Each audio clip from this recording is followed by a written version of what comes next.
Jerry Mallory here for SB Nation and PrivateDetroit.com. It's midweek, lots of topics to touch on. Now that we're a few days removed from the Thanksgiving Day game, the big incident, the infamous touchdown, I'll say this on it briefly and then we'll move on.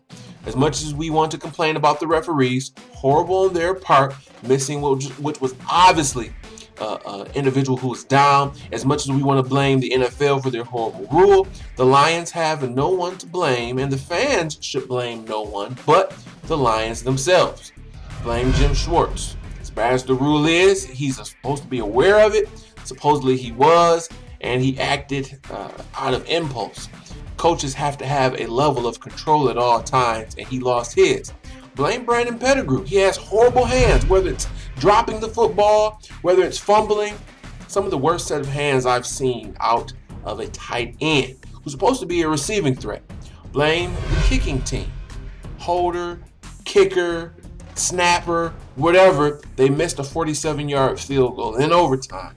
And these are things that cost the Lions and a host of other things. But we're removed from that. Because of that game now, we have 7 losses. Mathematically, we are not out of the wild card playoff race, but I mean, we need so much help. So many things have to go right for us and wrong for 4, 5, 6 teams.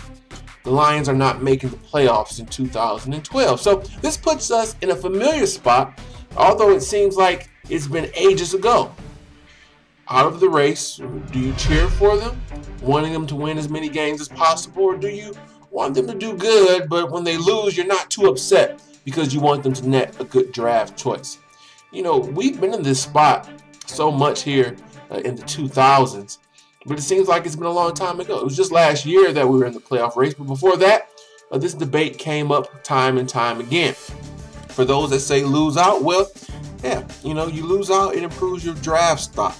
2 years ago, we win 4 games in a row, getting us to 6 wins. It probably cost us Patrick Peterson. With the new CBA, you know, a pick in the number 2, 3, 4, 5 spot nowadays is not so much of a salary cap hit for an unknown player now. Much more palatable contract. So from that camp, you can see why they say, yeah, lose some games, develop, play good, but when you lose, you're not mad. For those that say win, and I fall into this camp, you know, there's nothing to be said for the 50 some odd players on your team right now.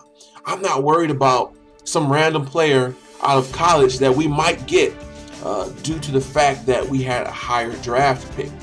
If we win out, let's say we go 9-7, or we have a good little stretch and we go to 8-8, that means at least 40 or so of those guys play decent to very good, which means our chances of improving next year and making the playoffs is that much more realistic as opposed to losing, tanking. I just hit my microphone, as you can see, excuse me.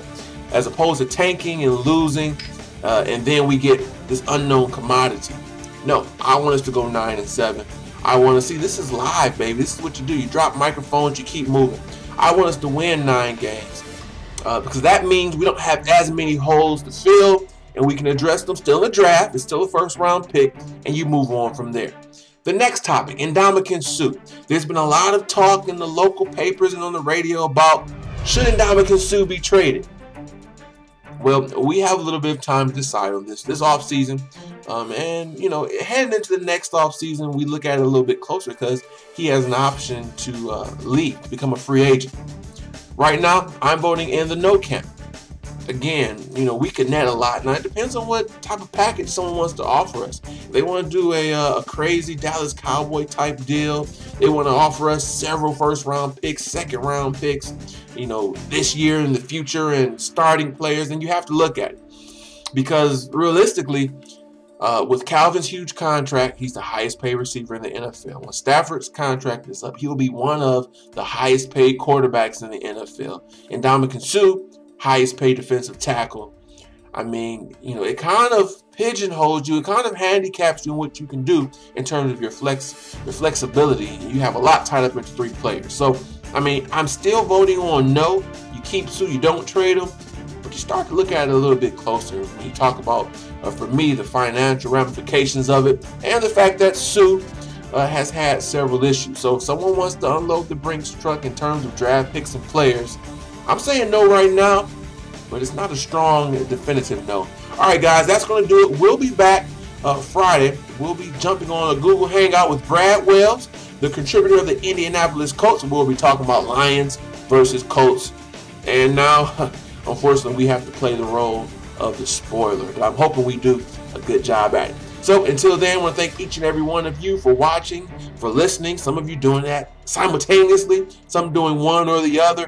Whatever you're doing, we appreciate you. Keep subscribing. Subscribe. Keep leaving comments. If you haven't subscribed, subscribe. Those have already subscribed, well, don't unsubscribe. So I guess in a way that would be keeping the subscription. All right, guys, I've mumbled enough. I hit my microphone earlier. I'm doing it again on purpose to absorb the embarrassment of earlier. That's it. I'm out of here. Thanks for watching. This has been Jerry Mallory, as always, brought to you by SB Nation and PrivateDetroit.com.